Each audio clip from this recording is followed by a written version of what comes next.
ಸ್ವಚ್ಛವಾಗ್ಯದಲ್ಲ ಅಂತ ಅನ್ಕೊಂಡಿದ್ವಿ.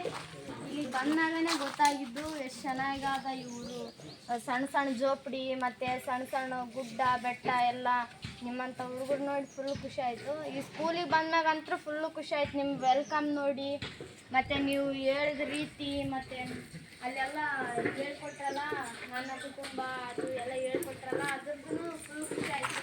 Sir explain ಮಾಡಿದ ಗಿಡಗಳ ಬಗ್ಗೆ ಮತ್ತು ಶಾಲೆ ರೂಮು ಎಲ್ಲ ನೋಡಿ ಫುಲ್ ಖುಷಿ ಆಯಿತು. 1ರಿಂದ 5ನೇ ತರಗತಿ ತನಕ ಐತೆ ಅಂದ್ರೂ ನಮ್ಗೆ ಈ ಸ್ಕೂಲ್ ನೋಡಿ ಬಿಟ್ಟು ಹೋಗ್ಬೇಕಂತಲೇ ಅನಿಸ್ತಾ ಇಲ್ಲ. 8ರ ತನಕ ಇದ್ರೆ ನಾವು ಇಲ್ಲೇ ಓದ್ಬೇಕು ಅನಿಸ್ತಿದ್ವಿ. ಈ ಸ್ಕೂಲ್ ಸರ್ ನಿಮ್ಮ ಬಗ್ಗೆ ಎಷ್ಟು ಕಾಳಜಿ ವಹಿಸ್ತಾರೆ ನೋಡ್ರಿ, ಎಷ್ಟು ಚೆನ್ನಾಗ್ಯದಾರ. ಟೀಚರ್ಸ್ ಆಗಲಿ, ಅಡುಗೆಯವ್ರನ್ನ ಅಷ್ಟೇ ಬಂದ ತಕ್ಷಣ ಮಜ್ಜಿಗೆ ಮಾಡಿಕೊಟ್ರು, ಟೀಚರ್ಸ್ಗೆ ಟೀ ಮಾಡಿಕೊಟ್ರು, ಎಲ್ಲ ಚೆನ್ನಾಗಿ ನೋಡ್ಕೊಂತಾರೆ. ಈಗ ಮತ್ತೆ ಮಧ್ಯಾಹ್ನದ ಊಟನೂ ರೆಡಿ ಮಾಡ್ತಿರ್ಬೋದು.